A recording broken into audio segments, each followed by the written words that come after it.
అగస్తీశ్వర స్వామి ఆలయం అనేది కేవలం శివాలయం మాత్రమే కాదు, అది ఋషుల తపస్సు శక్తి, స్వయంభు లింగం మహిమ మరియు మౌన ధ్యాన తీర్థం అంటారు. ఇది చూడాల్సిన ప్రదేశం మాత్రమే కాదు, అనుభవించాల్సిన దేవస్థానమని చెబుతారు.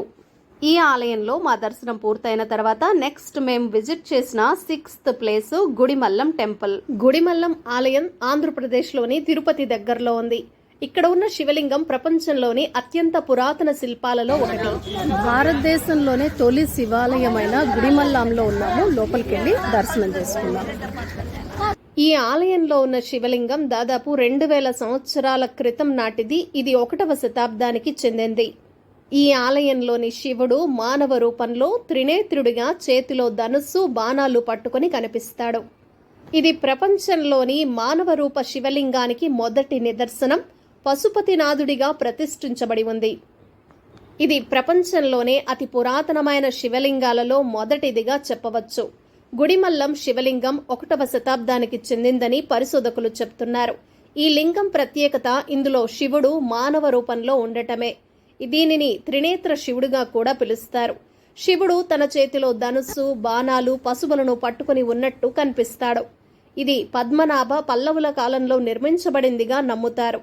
ఇది శైవ వాతావరణం మరియు వేద సంప్రదాయాలకు ప్రాతినిధ్యం వహిస్తోంది. గుడిమల్లం ఆలయంలోని శిల్పకళా నైపుణ్యం ప్రాచీన ద్రవిడ శైలి ప్రత్యేకతను కలిగి ఉంటుంది. ఈ ఆలయం చాళుక్యులు, పల్లవులు, చోళుల వంటి రాజవంశాల పాలనలో అభివృద్ధి చెందింది. ఇది ఒకే రాతితో తయారు చేసిన శిల్పం. ఈ ఆలయంలో ఉన్న లింగం దాదాపు 7 అడుగుల ఎత్తులో ఉంటుంది. ఇది గర్భగృహంలో పెట్టబడిన ఏకైక ముఖ్య విగ్రహం. దీనిని త్రినేత్ర శివలింగం అని కూడా పిలుస్తారు. ఆలయ ప్రాంగణం చిన్నదే అయినా చారిత్రాత్మకంగా ఎంతో విలువైనది. పూర్వకాలంలో ఇది యజ్ఞ నిర్వహణ కేంద్రంగా ఉపయోగించబడినట్లు ఆధారాలు ఉన్నాయి. భారతదేశంలోనే తొలి శివాలయంలో ఉన్నాం, గుడిమల్లం టెంపుల్లో.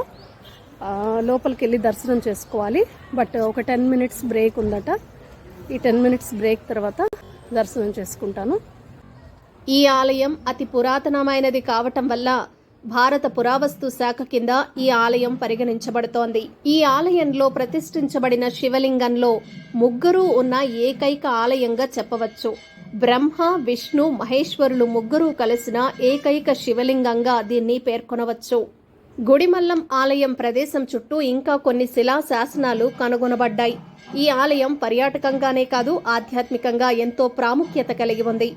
గుడిమల్లం ఆలయం పరశురామేశ్వర క్షేత్రంగా పిలువబడుతోంది. పరశురాముడు విష్ణువు యొక్క 6వ అవతారంగా పరిగణించబడతారు. ఆయన బ్రాహ్మణుడైనప్పటికీ క్షత్రియులపై యుద్ధం చేసి ధర్మాన్ని స్థాపించిన యోధుడు. పురాణాల ప్రకారం పరశురాముడు తన కర్మల నుంచి విముక్తి పొందటానికి శివారాధన చేశాడని చెప్తారు. గుడిమల్లం ప్రాంతంలో ఆయన తపస్సు చేసి కర్మల నుంచి విముక్తి పొందినట్లు ఇక్కడ నమ్మిక.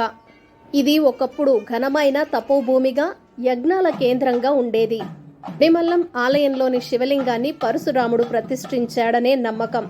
ఆ ప్రాంతంలో ఆయన తపస్సు చేసి పవిత్రత పొందినట్లు పురాణాలు చెబుతున్నాయి.